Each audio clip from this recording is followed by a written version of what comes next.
What's up, YouTube? All right, so today I wanted to do a little drive-along video and listen to a YouTuber or a YouTube channel called Thoughtful Money. It's with Adam Taggart, and in this particular video, he's doing an interview with somebody who's involved in the freight industry, who specializes in understanding trucking data, right, or freight data. And so I thought it would be very interesting to listen to it because I know many economists use the freight industry as an indication of what's happening within the economy, right?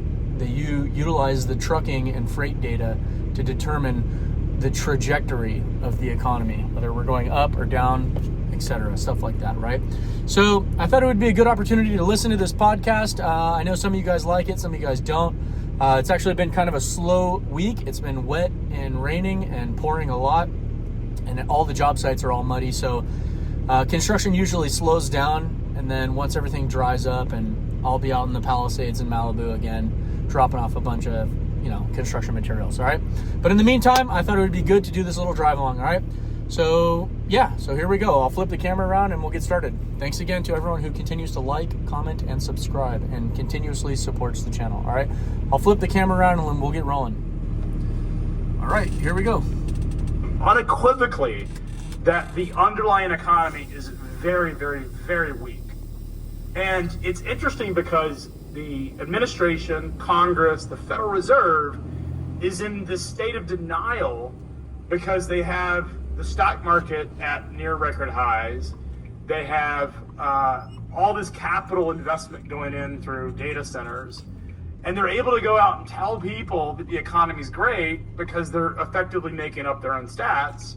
And that's a very dangerous thing.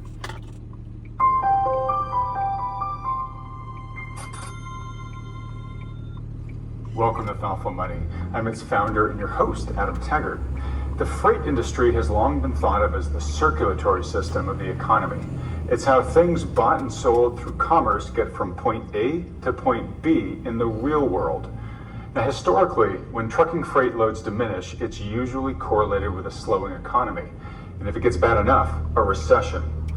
Today's guest is Craig Fuller of FreightWaves, a price reporting agency focused on the global freight market and the leading provider of high-frequency data for the global supply chain. He recently released a prediction that the U.S. freight trucking industry is about to experience, quote, the largest capacity purge in history. We'll ask him what that means for the economy, as well as for the hundreds of thousands of workers he expects to be impacted by it. Craig, thanks so much for joining us today. Great to be here. Hey, real pleasure. So, Craig, I have been reading your work for a long time over the years. It's great to finally get to interview you here in person. Welcome to Thoughtful Money. I think today's viewers are going to get a real treat out of this discussion. If we can, let's start with that report that you recently released. And if you don't mind, I just want to read like 2 paragraphs from it just to set the stage here. You said, quote, the freight industry is experiencing what experts describe as one of the most interesting times ever in freight, though unfortunately not in a positive way for most participants. Motor carriers and freight brokers across the spectrum are feeling significant pain from weak freight volumes and a rapidly changing operating climate. What we're witnessing appears to be the calm before a significant storm, with indicators pointing towards what could become the largest capacity washout in trucking history. With the risk of the market eliminating 600,000 active drivers, the largest capacity purge in history may be coming, bringing COVID-like spot rates. The difference this time is that there won't be a flood of immigrants created by Biden's open borders, which offered an endless supply of truck drivers. The capacity relief valve for shippers and brokers is forever shut, meaning carriers will have to pay up in terms of higher pay and bonuses for truck drivers. Capacity will also be much harder to find. So, Craig, reading this as a non-expert in the industry, to me it sounds kind of stagflationary, where we'll have a lot less jobs in the industry, but shipping costs will be higher. Am I taking the right things away from this? It depends on, ultimately freight is a commodity. So if you're a producer, just so you guys know, I've been in the truck driving industry for about 10 years now, a little bit longer than 10 years. And in my 10 years of driving, I have seen so many over-the-road truck driving companies that employ, they literally go to these countries. They'll go to China, or they'll go to Korea, or wherever they're going, or Mexico, and they'll bring drivers over here. And some of them will come in here illegally, and they'll put them in a truck. And in California, they're able to get their licenses. I'm not sure if the laws have changed now, but over the last decade, they've been able to drive commercial vehicles, even though they're not in this country legitimately, right? They've been able to get commercial licenses, and this is, if you have a trucking company, you could go to China or you can go to Korea and fly this guy out here, put him in a semi-truck, and they basically live in their truck. And they do that for 6 months at a time, and just give that guy a salary of $60,000 a year or whatever it is, which is way cheaper. And then they send the money back to their family in China or Korea or Mexico, and that's a great deal. Or India. India's got, there's a lot of Indians in the trucking industry as well. So this is really, a lot of these truck driving companies are kind of exploiting the situation. I'm not sure if they're going to be continuing to do that going forward, because of, the current administration might be changing the rules and the regulations and the laws and stuff like that. But this has been going on for a very long time, ever since I've been in the truck driving industry, and it's been, over 10 years now. So hopefully that all changes, because legitimate American truck drivers are getting the short end of the stick. They're getting undercut, right? They're getting shortchanged because they're competing with people who aren't supposed to be here, right? They live in their truck for 6 months at a time. They get $60,000 a year, and they live in their truck. They live off of Top Ramen and Hot Cheetos, and then they send their money back to, U.S. dollars back to China or back to India or back to Mexico, and they exploit that exchange rate. When in reality, they should be paying the American truck driver $100,000 a year, right? But they don't want to do that. It's just so much more cost effective to import an Indian and give him 60 grand straight up and run that guy like a dog. All right. So that's just my little 2 cents. And let's go ahead and listen to the rest of the podcast. A trucking company, you want rates to go up. If you're a participant in the market, if you're buying capacity, if you're a shipper, if you're a manufacturer, a retailer, then you want rates to go down. And so it's important to anchor our conversation around how the industry thinks about.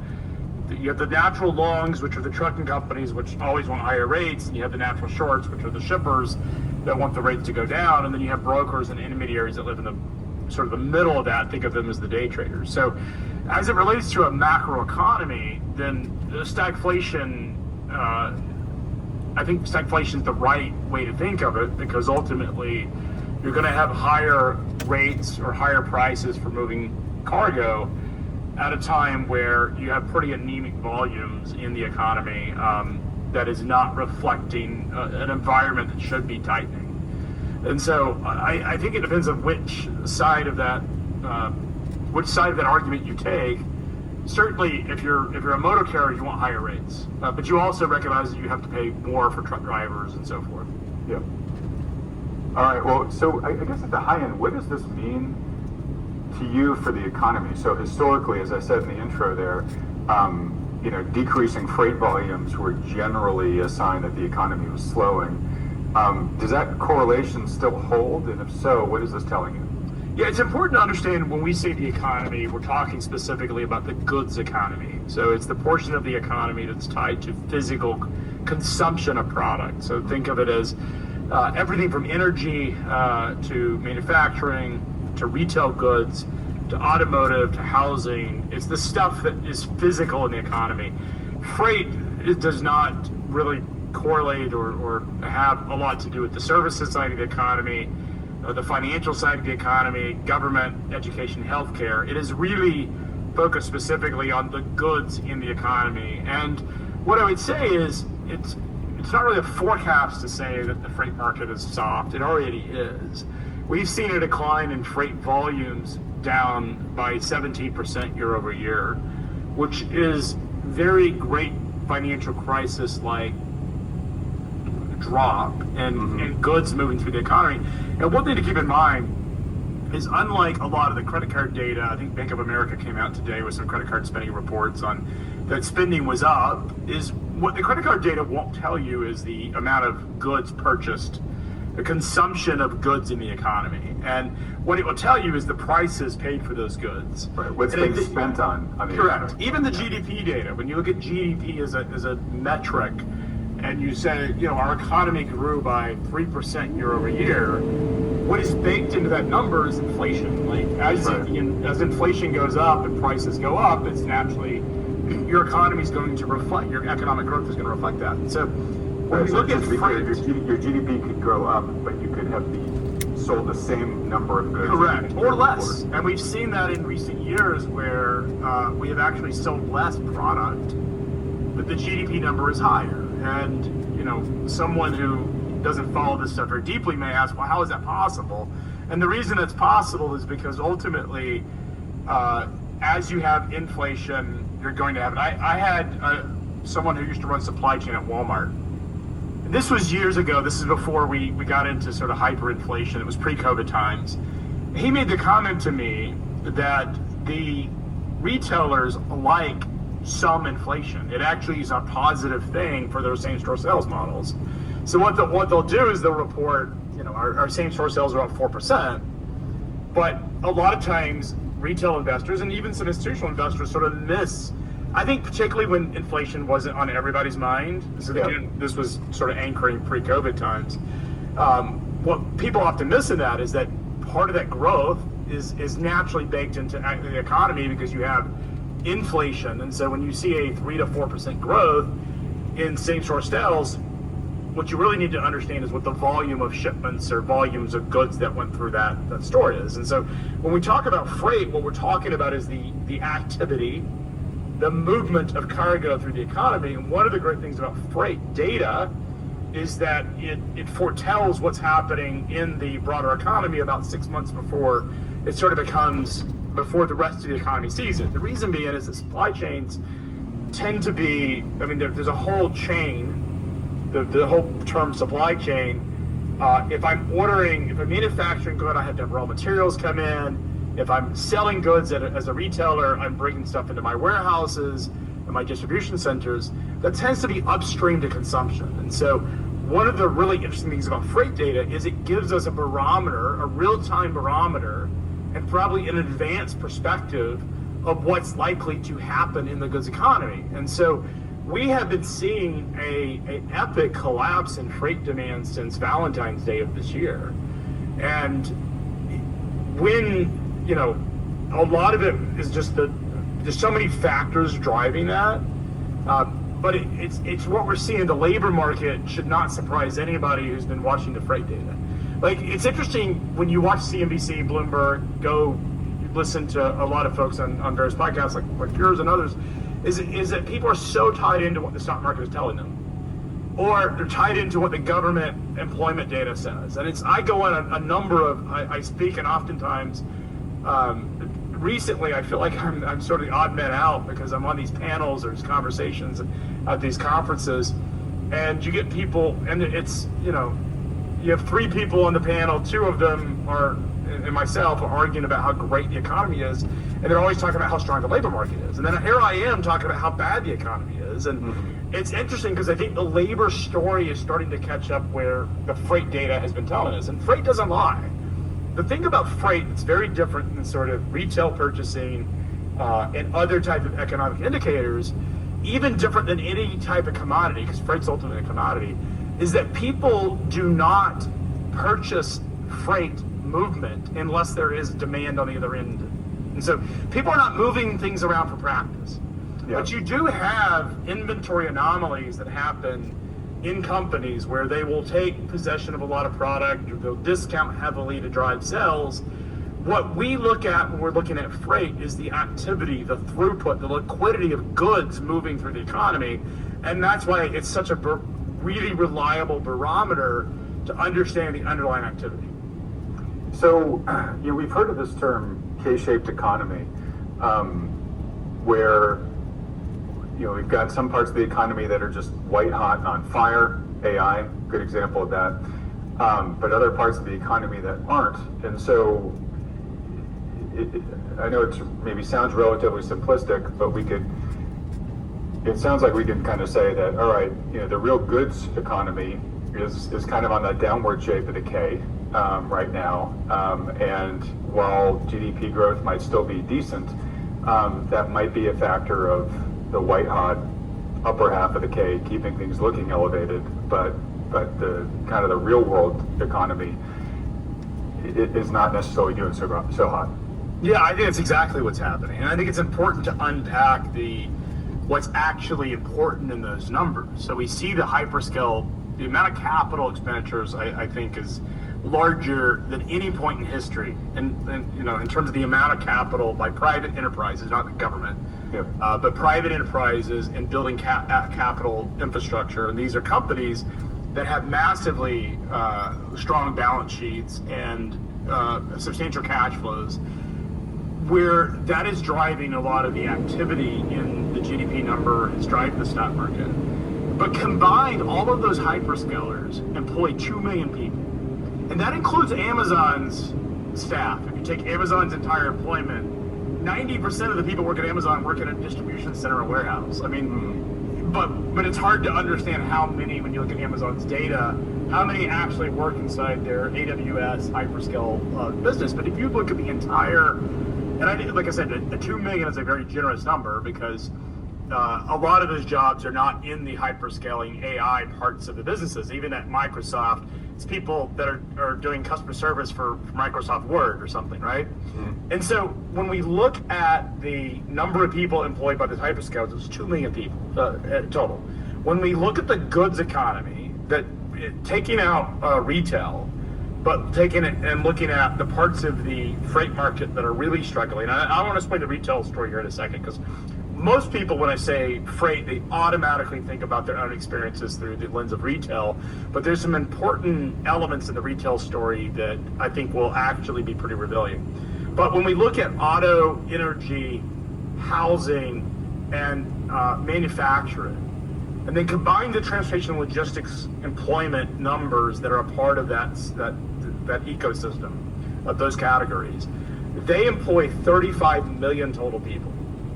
So we have an industry that is in a pretty significant recession. Those 4 industries, maybe 5 if you add transportation and logistics in that is experiencing severe economic distress. They all have their own story. The energy problem is that oil price, this is great for consumers, but oil prices are at basically a break-even or slight margin basis, where if you're an efficient oil producer, you're able to make a profit. It's probably a great environment for someone who's, because it's not a boom bust. We're not in a situation where they're making so much money that drives new entrants, but it's also, they're able to make a profit. But it's a pretty soft market. There isn't a lot of activity going on in the oil sector because of the lack of confidence in the direction of oil prices. So it has its own issues. Then you get into like automotive. That's a credit problem for consumers. They can't afford to buy a car.